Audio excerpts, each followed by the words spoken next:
And welcome to Hannity. The road to 2016 has officially begun. Texas Senator Ted Cruz announced that he's running for the White House. He will join us exclusively for the entire hour. Here's how it all went down earlier today.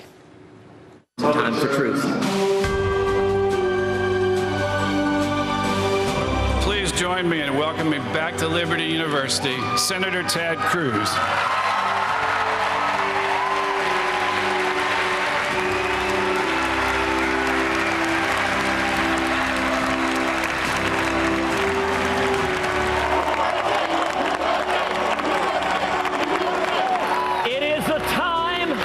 For truth.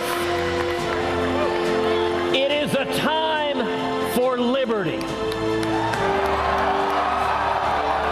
It is a time to reclaim the Constitution of the United States. I am honored to stand with each and every one of you, courageous conservatives, as we come together to reclaim the promise of America, to reclaim the mandate, the hope and opportunity for our children and our children's children. We stand together for liberty. I believe in you. I believe in the power of millions of courageous conservatives rising up to reignite the promise of America. And that is why today I am announcing that I'm running for President of the United States.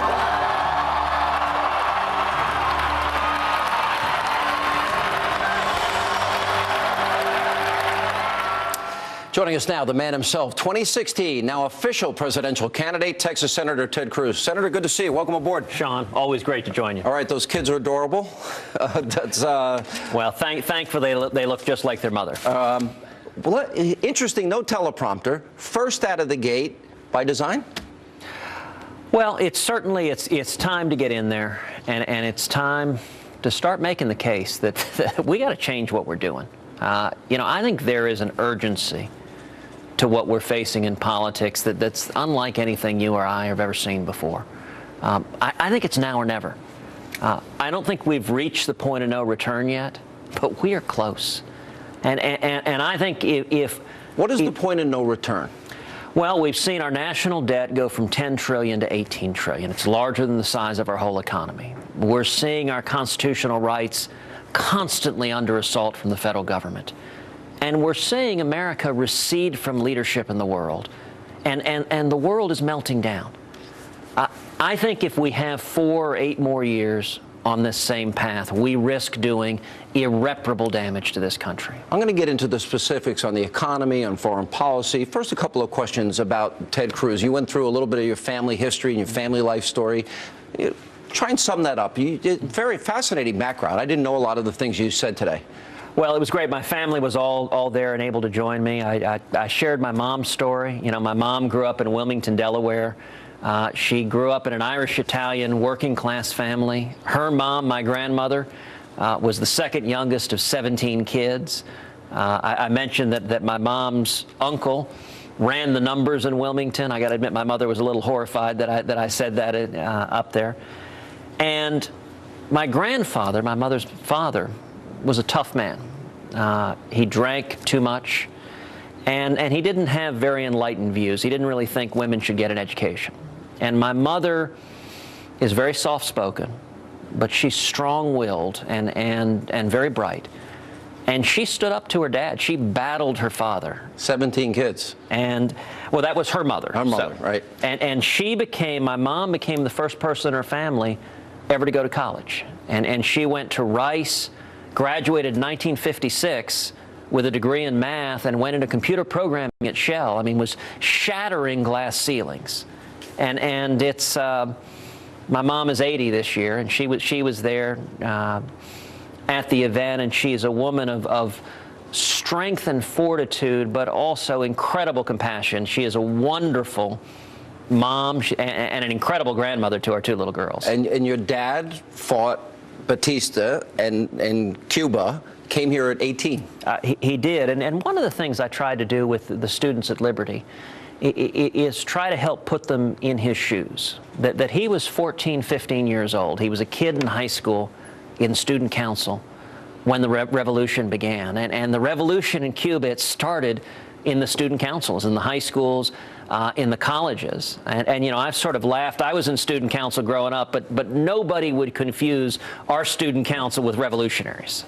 And my dad ended up, when he was 17, Batista's police captured him and they threw him in prison and beat him halfway to death. And he fled Cuba. My grandfather told him, said, look, they know who you are. They're just going to hunt you down and kill you. And so he applied to 3 universities, applied to University of Miami, LSU, and University of Texas. And UT let him in. So my grandfather drove my father to the ferry boat. My father lay down on the floorboards in the bottom of the car to hide because Batista's police were keeping an eye on him. And he got on the ferry boat. He had a passport. He'd gotten a legal student visa from the American consulate because he'd been admitted to UT. He could get a student visa. And then they had a family friend who ended up, he needed a stamp from the Batista government to get out, and they weren't going to give it to him. And so a family friend ended up paying a bribe to the Cuban government authorities to get the Cuban stamp to let him out.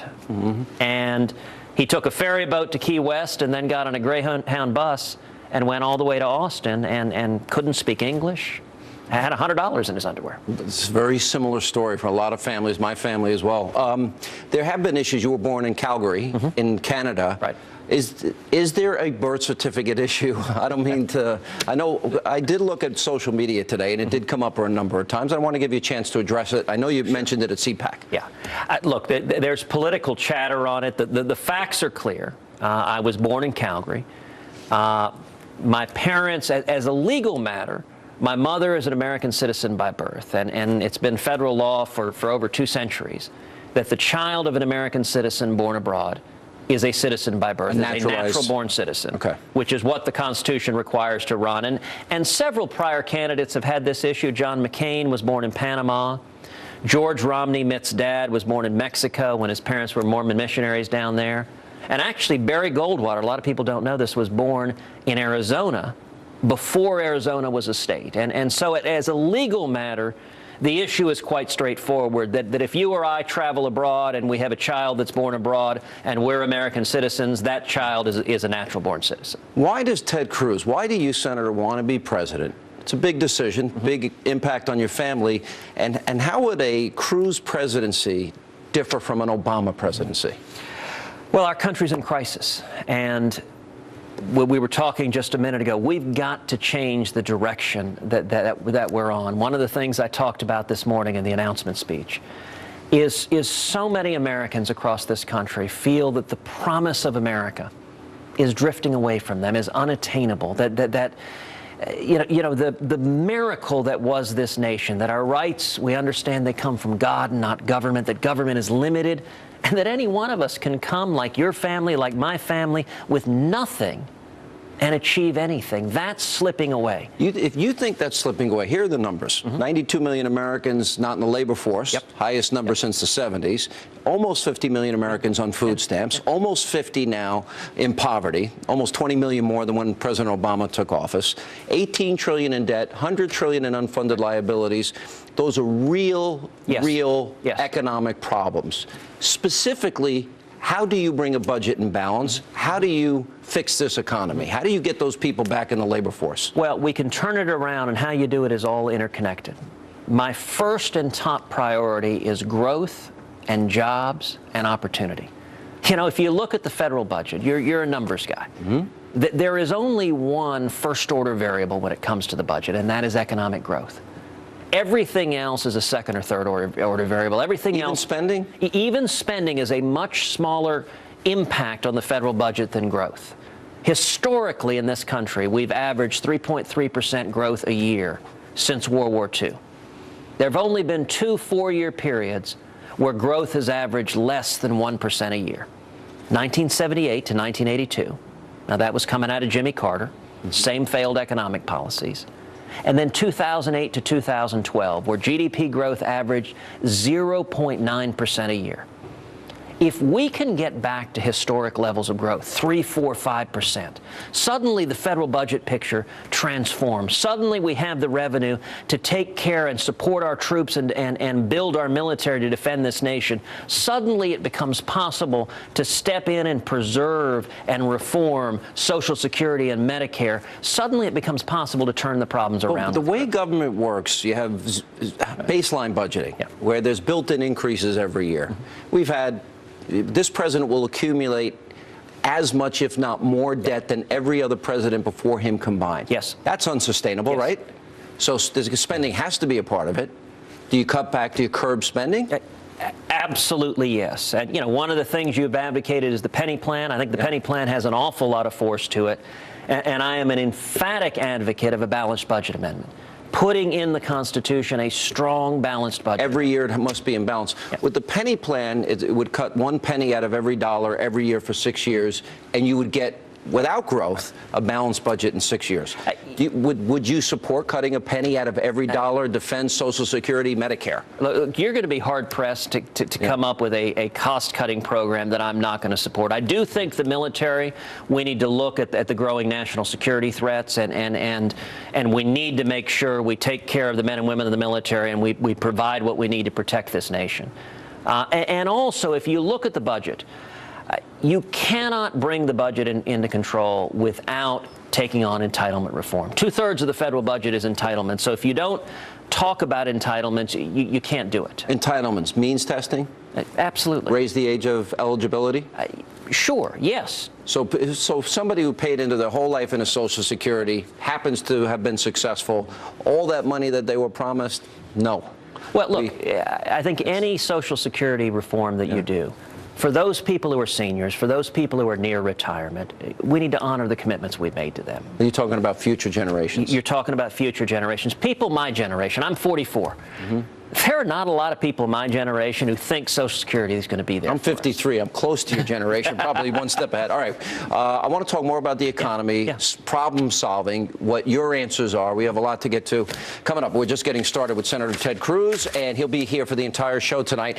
We're going to ask, if elected, what he'd do in his first 100 days if he's the commander-in-chief. And later, we want you, our viewers, you get in on the action. You can send us your questions via Facebook and Twitter, and we'll ask Senator Cruz some of those later in the show. So stay with us.